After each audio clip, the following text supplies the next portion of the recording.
Due to a long inter-argument among the 8 of us who consist of the leadership of the Bundist movement, we have not been able to upload onto our channel. Sorry for the inconvenience, and we reserve the right to our appeal pool, that means arguing, because we had to make sure that our conclusions were correct. Now, many have asked us, so are you guys Marxist-Leninists now? That's a little weird. Aren't Bundists not Marxist-Leninists? You know, that's a funny question to ask. The correct term would be Pantherism. Yeah. So, that's probably going to confuse a lot of people, but understand that we're Bundists. Okay, we believe in national cultural autonomy. We reject the Hegelian nation-state, which is also why we would shy away from the term Marxist-Leninist. Also, we do admit some of Trotsky concepts into our theory. I guess you could say that the overall foundation would be what Bundism was, and still is. The concept of national cultural autonomy, the rejection of the nation-state, and autodetermination over self-determination. Of course, I mean, there's a lot of missing literature. Like, you may be surprised to know this. I can't find the writings of Otto Bauer anywhere. It's a very frustrating thing to deal with when you can't find the writings of Otto Bauer. I also have never been able to find Gamal Abdel Nasser's, book. And that's very frustrating.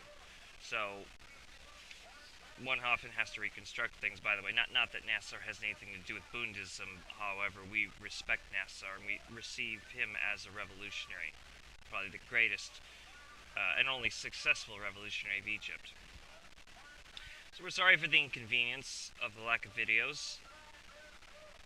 I would like to point out that if you want to know what category Bundism would fall into, or more accurately, modern Bundism, which is tied back to the old Bund, by the way, but it's upgraded for today.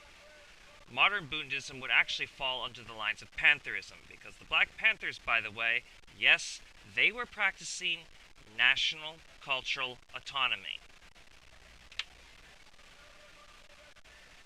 Mind-blowing, isn't it? Internationalism is not globalism.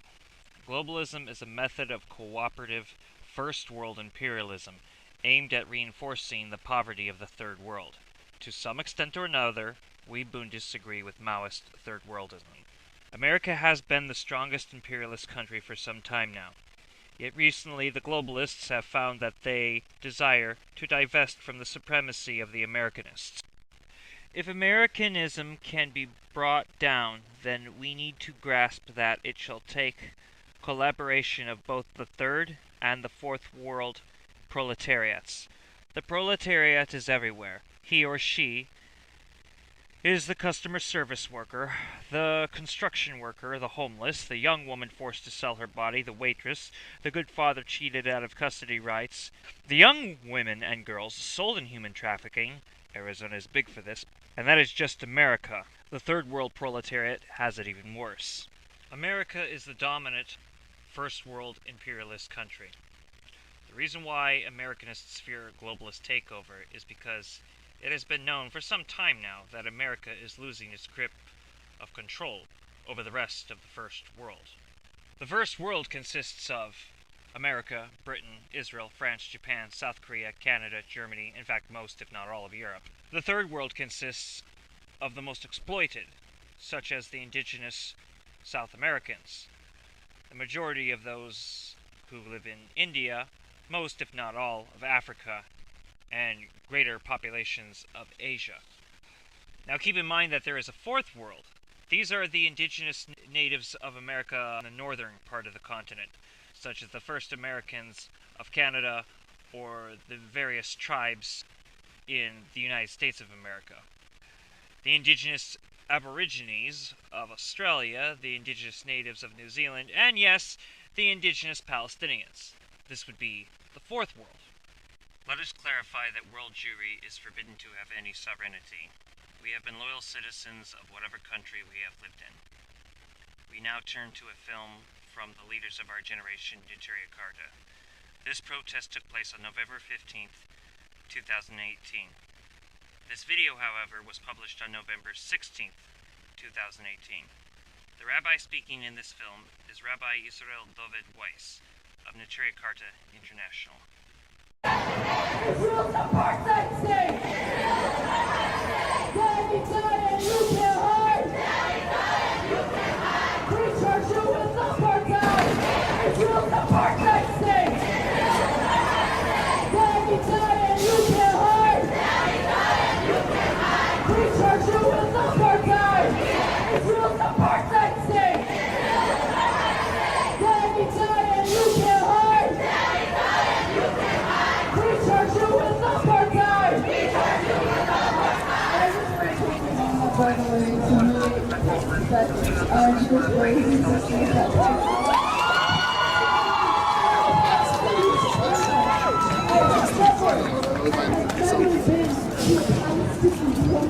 And not see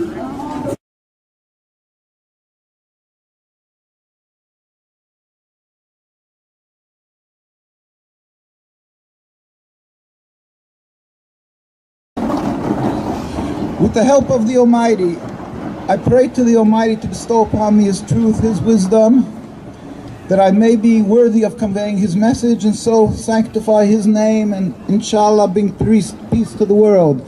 Assalamu alaikum. We, as you see clearly, we are members of the Jewish faith.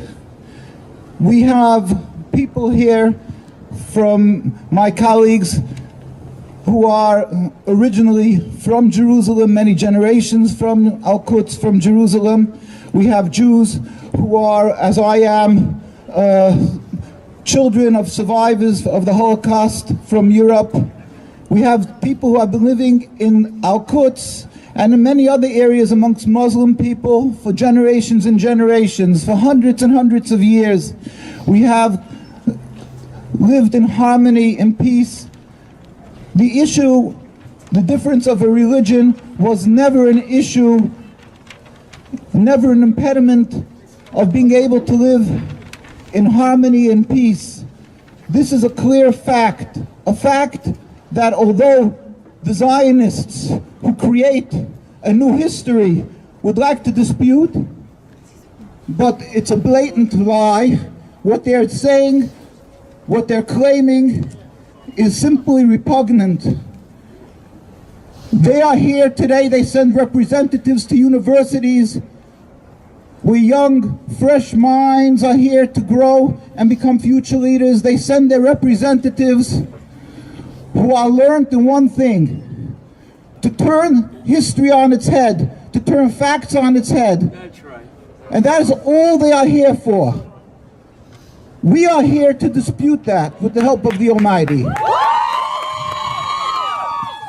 The fact is, again, we have a distinct difference of religion between us and our brothers and sisters who are living in Palestine and other Muslim countries.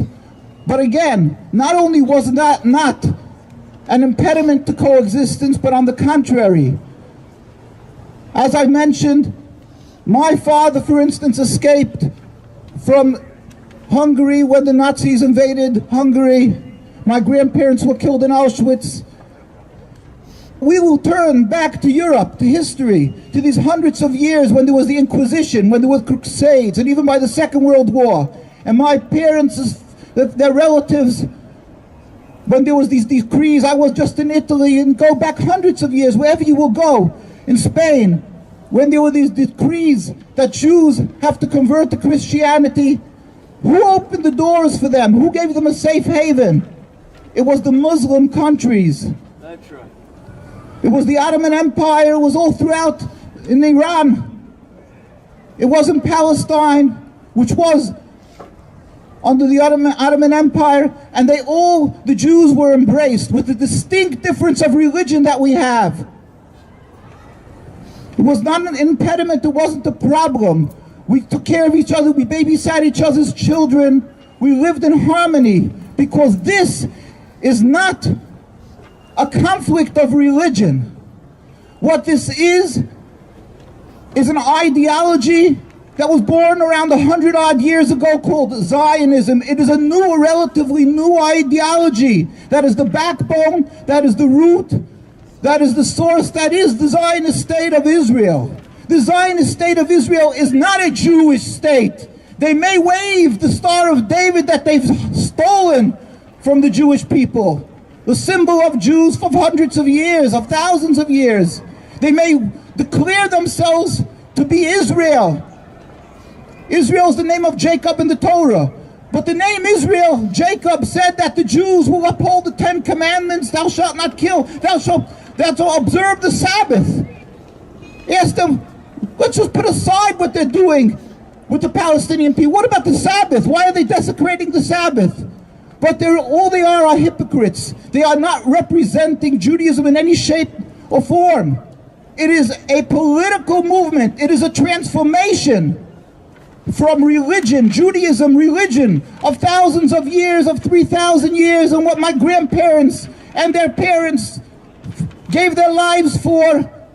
Zionism is a transformation from this religion to a base nationalism, a selfish political movement that decided for their convenience to use Palestine as their homeland. They wanted to use other lands, Uganda and so forth, but they decided the most convenient and the most successful idea would be taking Palestine and claiming it in the name of God, and in that manner anybody who stands in their way will be declared anti-Semites. We are here to refute that. We are here to declare that Judaism, because it is Judaism with the Star of David, means that we are forbidden to steal, and on the contrary, we have to show our gratitude for the people of Palestine, of Palestine, and of the Muslim countries for embracing us and giving us a home for these hundreds and hundreds of years. We hurt, we cry, we suffer with the suffering of the people of Gaza, of Palestine. Our hearts are with you. And we will not be intimidated with the help of the Almighty. Not by these messengers who are here in the university from the Israeli state, and not from the other people who are supporters of the Zionist state of Israel. We will continue standing and embracing our brothers and sisters of Palestine and praying to God and crying to the world leaders, stop! This cannot go on! The people of Gaza are being murdered daily. They don't have proper water, they don't have proper medication, food, schooling. Everyone is affected. Psychologically, I don't know if there's one person who is not damaged, who grew up in Palestine or in the refugee camps that we don't even know their names, that are throughout the world, in Jordan, in Lebanon, in Syria, that they are suffering. We went to visit in Lebanon, we went to visit in Jordan, we went to visit the refugee camps. It's undescribable. And who's talking about them? They're not even being spoken about. They're suffering. And the world is silent. Of course, there's unfortunately so much other suffering that the world is busy with. But we cannot forget. Every day that goes by is another day of suffering. Anybody who visits Gaza, we went to Gaza to visit many times.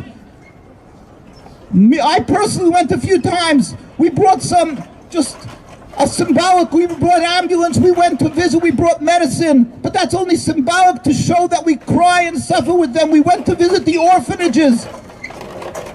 We saw families that were almost entirely wiped out. Why were they wiped out? Peaceful people, simply because they want to live in the land that was theirs, that they were living in hundreds of years. And yet they're being vilified as terrorists. This cannot be going on if the world is silent. We must speak out. We must speak up. And we are here in a university.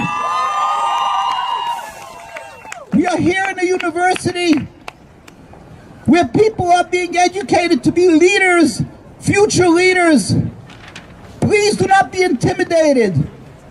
Go to our sites, go to nkusa.org, go to the links. You will see what the world doesn't even speak about. That there are thousands and thousands of Jews right now standing in Jerusalem on the streets.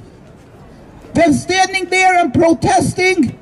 Jewish people, religious Jews, because they refuse to accept the occupation and they refuse to serve in the Israeli army. People don't know, but the Israeli army has a draft and they're trying to force the boys and girls of the Jewish people to serve in their army. And they're arrested, they're being harassed, they're tortured, they're being beaten. And what a scandal is that? These are Jewish people. They can't claim that they're terrorists. Why are they being brutally beaten? Because they refuse to stand in that army and carry out those criminal acts of the Zionist state. They refuse. And they're being beaten. They are being beaten and the world is silent. Yet they have the audacity to come to universities and say, oh, we represent Judaism. And the ones who don't accept us, oh, they're just some radical people, or so forth. We invite anybody to just go to Williamsburg, Brooklyn, right across the bridge.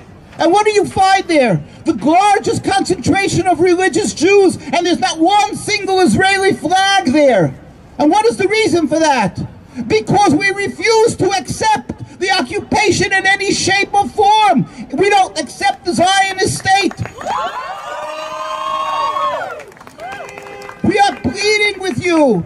Speak out, spread around the world what they're doing to the Jewish people because they refuse to serve in their army. Let the world hear the duplicity, the falsehood of the Zionist state. How dare they attempt to force Jews to serve in their army? This is impossible, it's unacceptable, yet they're doing it daily. We have pictures how they're brutally beating Jews because they refuse to serve in their army. Go to our site, you'll see thousands and thousands of pictures of this. We cry with the suffering of the Palestinian people. This is ungodly, it's unacceptable. Our rabbis demanded, the chief rabbi of Palestine in 1947, and this is in the United Nations documents, stated, and again, it's clearly in the United Nations documents, 1 year before the United Nations ratified the State of Israel. And this is what Rabbi Dushinsky said. We furthermore wish to express our definite opposition to a Jewish state in any part of Palestine. We have that document, and it's being distributed amongst you on our pamphlets. Hear that. The rabbis, the chief rabbi of Palestine said, we refuse to accept a Jewish state in any part of Palestine, and they were ignored. We cannot be silent. Do not be intimidated. It is not anti-Semitic to speak up against the occupation. On the contrary, Zionism is the root cause of all this bloodshed of the Palestinians and the Jews. They are the root cause of all of this. Remember that. They are the root cause around the world of exacerbating anti-Semitism and creating hate and a rift between us and our brothers and sisters throughout the world of the Muslim faith. They are the cause of all of this. And then they have the audacity to come here and speak about their standing up and saving the Jewish people. And if we would get into the story of the Holocaust, they were the impediment to saving the Jews by the Holocaust. And that's a fact, and it's all in our documents. You can look at our site, NKUSA. So with God's help, I will not hold up this many other speakers, but we will stand here with you with God's help. And let us all pray to the Almighty to bring an end entirely to this unacceptable occupation of Palestine in any shape or form. God should help with his power that this should happen speedily and peacefully without any more suffering. And we should continue till that day comes to speak speak out and not be intimidated. And if anybody approaches you and say you're anti-Semitic, say, I'm sorry, I live in New York and I see right in Brooklyn the large Jewish communities that because they are Jews, they oppose the Zionist state of Israel. So God should help sooner nowadays a free Palestine sooner nowadays. Let me just say a little mantra. Judaism, yes. Zionism, no. The state of Israel must go. Judaism, yes. Zionism, no. The state of Israel must go. 1, 2, 3, 4. Zionism, no more. 1, 2, 3, 4. Zionism, no more. 5, 6, 7, 8. Israel is not a Jewish state. 5, 6, 7, 8. Israel is not a Jewish state. 1, 2, 3, 4. Zionism, no more. 1, 2, 3, 4. Zionism, no more. 5, 6, 7, 8. End the killing and the hate. 5, 6, 7, 8. End the killing and the hate. Free Palestine! Free Palestine!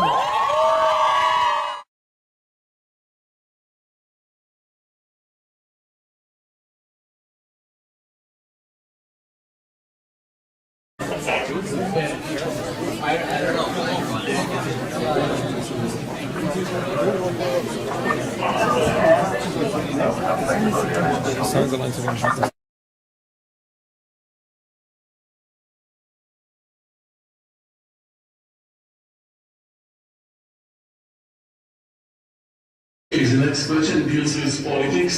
What do you think about the deal proposed by Egypt to consolidate power under the PA and thereby eliminate Hamas? Ask or wrote that according to Islam they cannot compromise with Jews, and the answer and the question is, can Islam ever accept? That's a question, and you should respect whoever asked, okay? I'm just here to read what he wrote. And can Islam ever accept the Jewish state?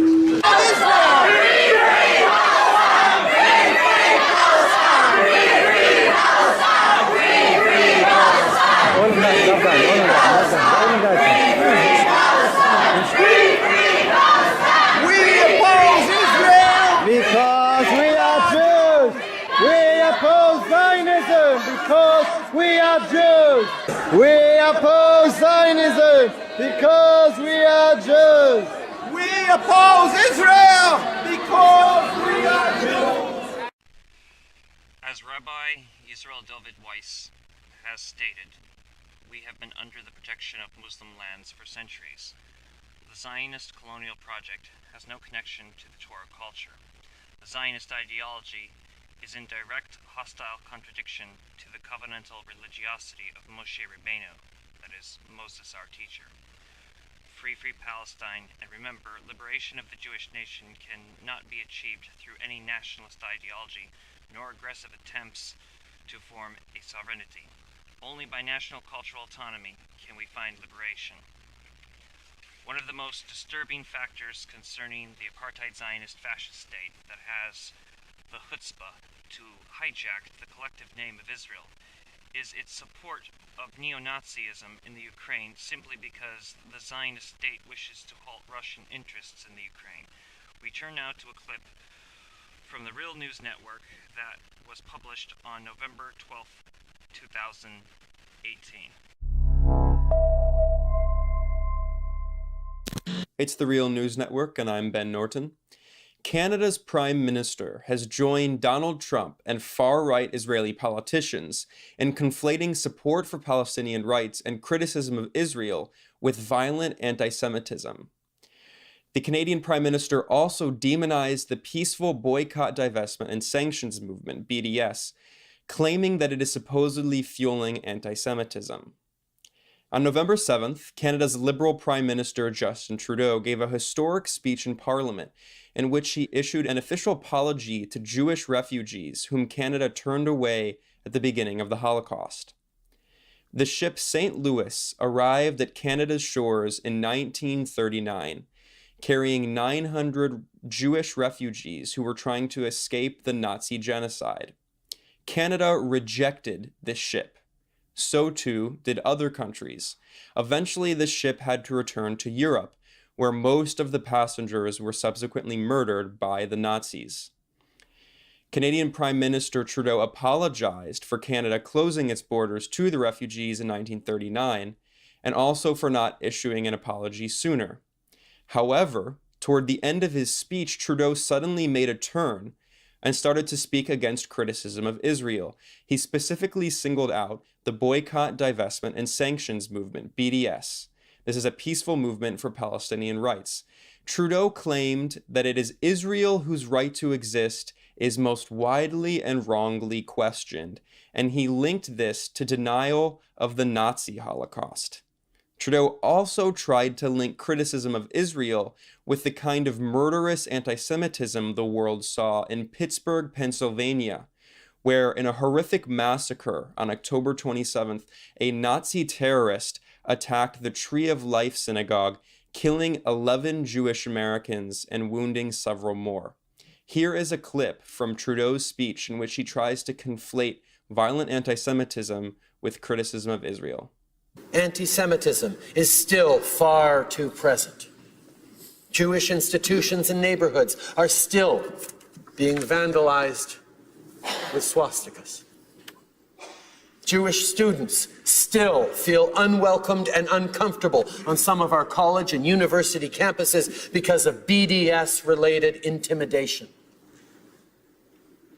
And out of our entire community of nations, it is Israel whose right to exist is most widely and wrongly questioned.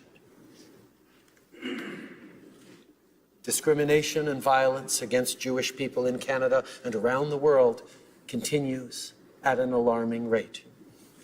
Less than 2 weeks ago, not too far from here, a gunman opened fire on worshippers at the Tree of Life synagogue in Pittsburgh, killing 11 people and wounding 6 others.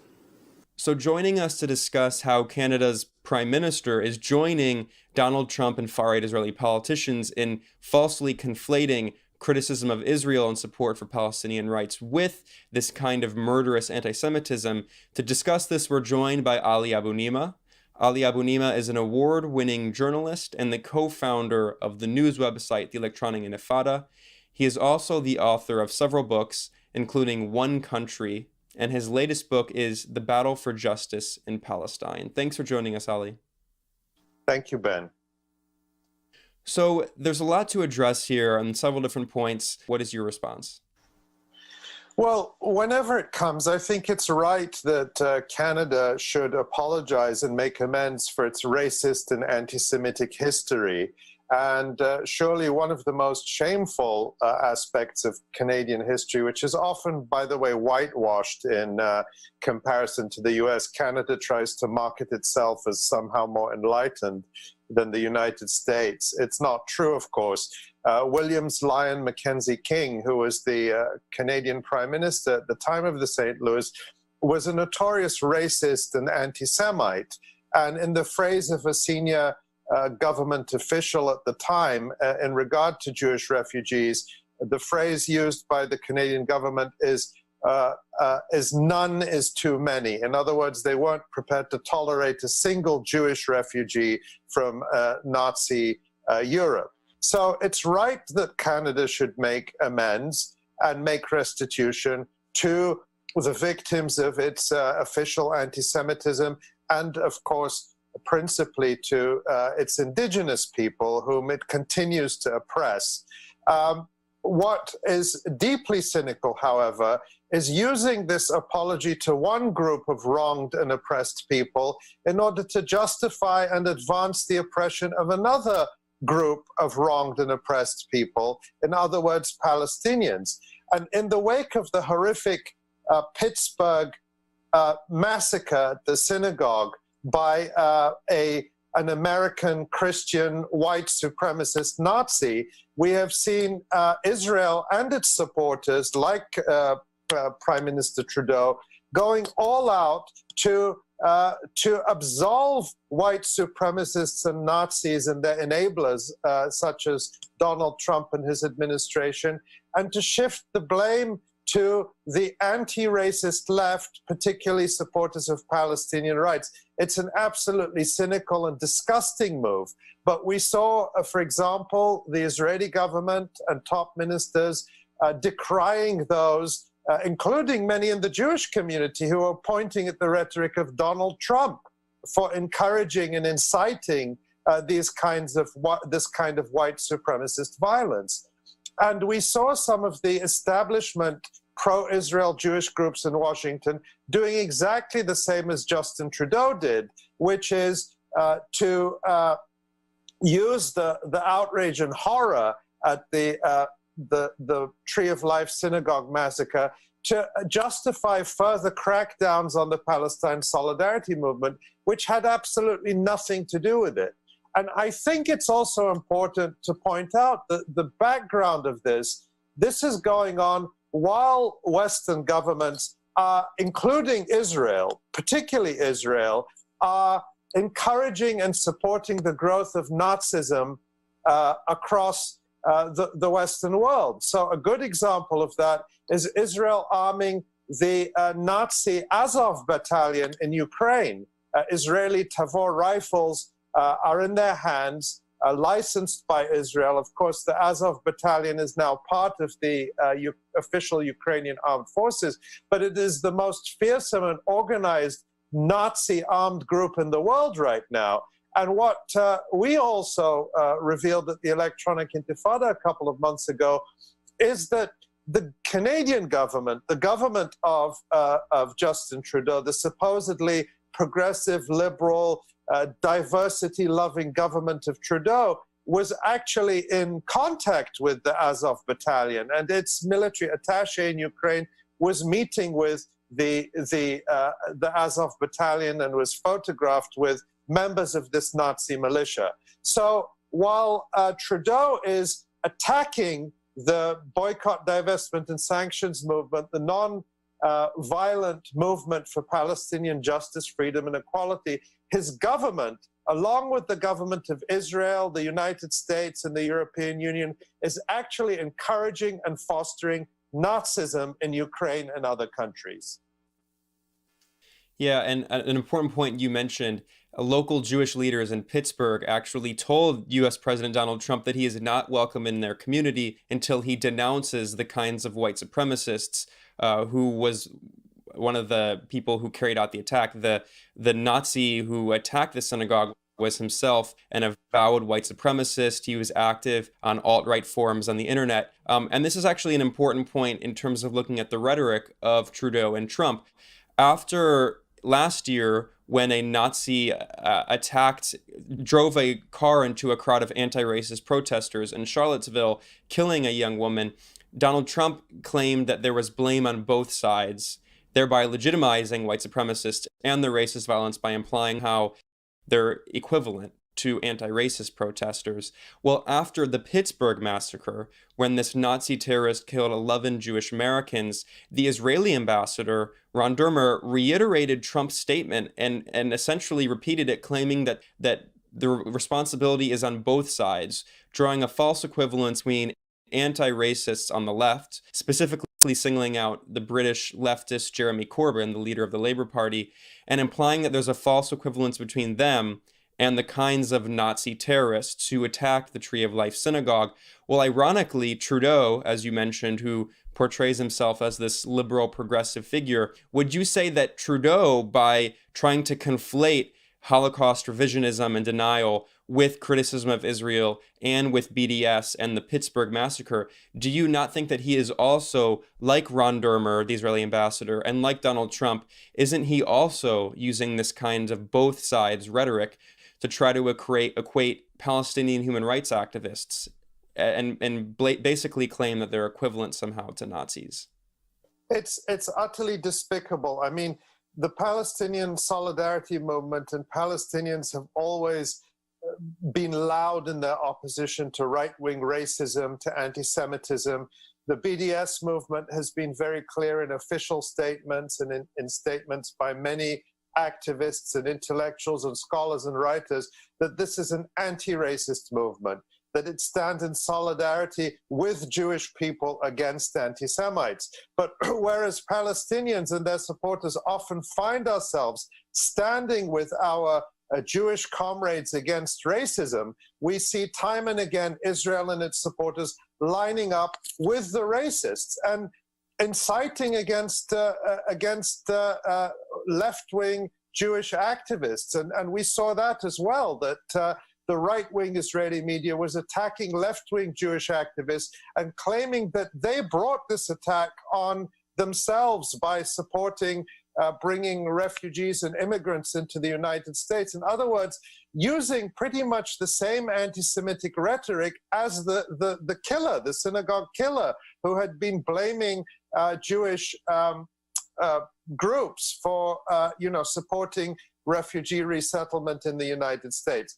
Again, the big picture here is that Israel, as a right-wing, ultra-nationalist settler colonial project, its interests lie in demonizing people who support equal rights. And that's why Israel finds allies today amongst the worst of the worst. Hungary's pro-Nazi, Hitler apologist Prime Minister Viktor Orban, Poland's right-wing ultranationalist government that has pushed through this law to, basically enforce Holocaust revisionism, with right-wing neo-fascists all over Eastern Europe and the United States, and white supremacists in the US. It's no wonder that Nazis like Richard Spencer in the United States strongly identify with Israel. And Spencer even calls himself a white Zionist, because they see Israel as an ultra-nationalist purification project, as the model for what they want to do in the United States. And now the service Israel is providing to racists, anti-Semites, and white supremacists across the Western world is kind of a laundry service, where if they are pro-Israel, if they say they support Israel, Israel will defend them against charges of anti-Semitism. And that's exactly the role we saw Ron Dermer, the Israeli ambassador, playing with Trump. When the Jewish community in the United States was rightly pointing at Trump's incitement and encouragement of white nationalism and anti-Semitism, the Israeli ambassador was touring the TV studios to say it's wrong to criticize and attack Trump. That's the role Israel plays. Israel today is one of the biggest defenders of anti-Semitism in the world. Well, we're going to have to end our conversation there. I was joined by Ali Abunimah, who is the co-founder and editor of the Electronic Intifada, which is an award-winning news website dedicated to original investigative journalism on Israel-Palestine. Thanks so much for joining us, Ali. My pleasure. Thank you, Ben. Of course, anytime. I'd love to have you back sometime soon. For the Real News Network, I'm Ben Norton. History is repeating itself, just as the Nazi fascist bastards had been in cahoots with the Zionist house Jews in the past. The Zionists of our time are now in league with today's overtly neo-Nazis. We of the Jewish Bundisdiaspora movement say no to the Zionists, not in our name.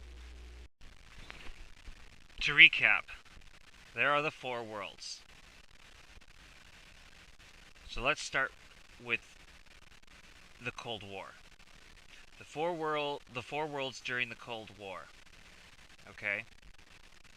The first world was the imperialist countries, the second world was the developing countries, the third world was the exploited countries, and the fourth world was those indigenous colonized countries, such as the indigenous Native Americans in the United States of America, First Americans in Canada. I would say also Mexico under a Spanish bourgeoisie, while they're branded Latino Hispanic when they're not Latino Hispanic. And no, mixed blood doesn't count, because that's like when a European American says, well, I'm part Native American. Were you raised in the tribal society? and how much dominance does it have in your blood. And by the way, from the tribal point of view, your blood is not as important as the cultural upbringing. And this gets back into their origins of ethnicity as opposed to race, because there's only the human race.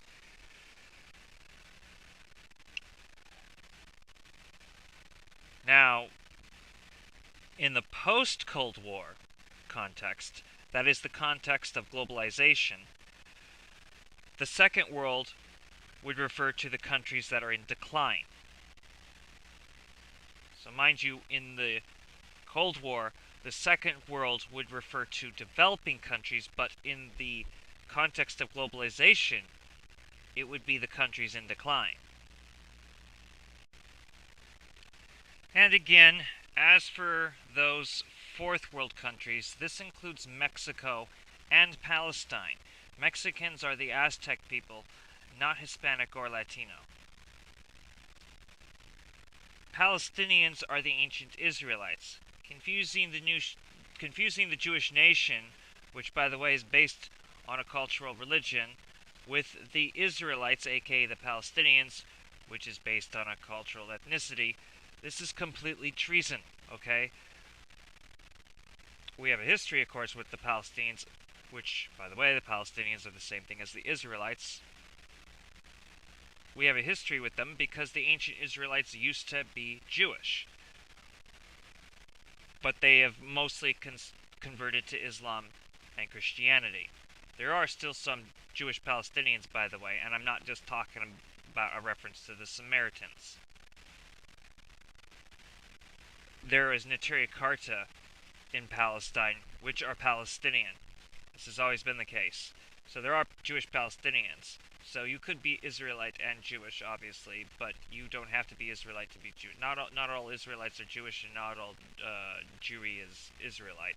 So, yeah, it is absolute treason to confuse the ancient Israelites with the Jewish nation, as the ancient Israelites would be the Palestinians, and the Jewish nation has nothing to do with your ethnic background. It has to do with whether you've been brought into a cultural religion, which is what the whole Jewish nation is based on, is a cultural religion.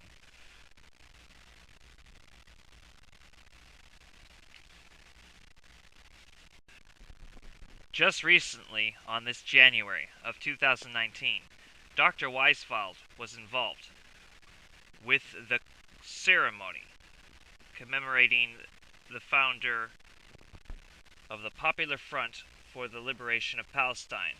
What you're seeing in this picture is Dr. Weisfeld involved in this ceremony.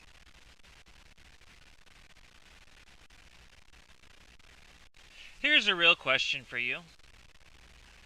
Have you heard about the anti-BDS laws?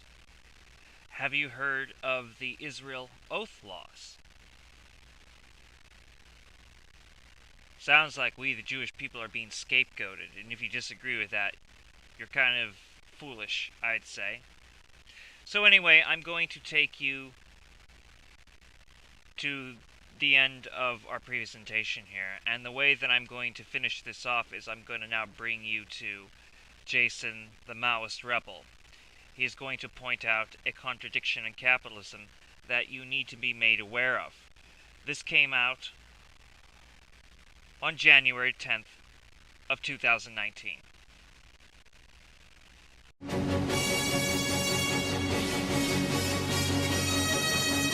Well, it's 2019, we're in a brand new year, and there's going to be a whole brand new set of priorities for the Trump administration, and sometimes of the Democrats as well. Here's a perfect example. The first bill of the year reportedly is a bill to protect Israel from boycotts. In 2019, the GOP-controlled Senate will vote on whether the U.S. government has the authority to cut ties with companies that choose to boycott Israel. Essentially, the boycott banning legislation has apparently taken precedent over the ongoing government shutdown, which means voting to allow the government to punish people for boycotting Israel is more important than actually getting the government running again. Senator Marco Rubio, as the lead sponsor, the Combating BDS Act is expected to receive bipartisan support. Coincidentally, punishing corporations and individuals who support the BDS movement is a top legislative priority for AIPAC, the powerful pro-Israel lobby. Now, I don't need to tell you the seriousness of what this implies. Essentially, it's a censorship of freedom of speech. If you don't like what a company does, you can choose not to participate in it. If they want to promote the genocide of Palestinians, you can vote with your dollars and choose not to participate. Isn't it interesting that this lack of freedom of choice, which is supposedly what capitalism is all about, you vote with your dollars and all that kind of nonsense, that you're free to do with your money as you choose and buy who you want to, and the market will inherently regulate itself, that this kind of mentality is coming from those who don't want you to be able to boycott Israel. Amazing how that just happens, that the biggest supporters of the supposed benefits of capitalism are undermining those supposed benefits of capitalism. Now, this is, of course, a violation of freedom of speech. I mean, we understand that choice within the market is essentially a fundamental concept when it comes to freedom of choice within the market. It even is a form of freedom of speech. If you don't like it, you can go somewhere else kind of mentality, and that is how the market works. You're not allowed to make a statement by saying, I refuse to buy from this particular distributor or this business because they participate in Israeli apartheid. That is being taken away. So this isn't just a threat to your, philosophical rights in a capitalist economy, but a violation of your fundamental right to freedom of speech. And that's what we're facing right now. This is the tremendous hypocrisy of those who generally support capitalism in general. You're supposed to be able to go wherever you want with your money. That's what makes capitalism so great. To quote Cenk Uygur, would I love to be rich? Hell yeah, I love to be rich. And then it becoming a tremendous part of the problem. Sorry, I couldn't help but take a jab at Cenk Uygur there. For a guy who complains constantly about what capitalism does, but then turns around and defends the very system that causes it. Because that's essentially what we're looking at right here. Those who continually tout capitalism as being free are doing the very thing to undermine it. And it's terribly ironic. And does show the amount of power that AIPAC does have within U.S. society. Because there's a great deal of businesses who want to be able to do business with Israel without being criticized for it. And because Israel is such a beacon of U.S. interests and defends U.S. interests in the Middle East, they will go ahead and write legislation like this in order to defend it. And that's why that's why we're in this situation. And that's why we have to tolerate this attack on our freedom of speech. Thank you for watching. If you like this program, then please head over to my Patreon page and set up a monthly donation. It's your donations that keep this program running. Also, if you would like, please rate, comment, subscribe, and share in various social media.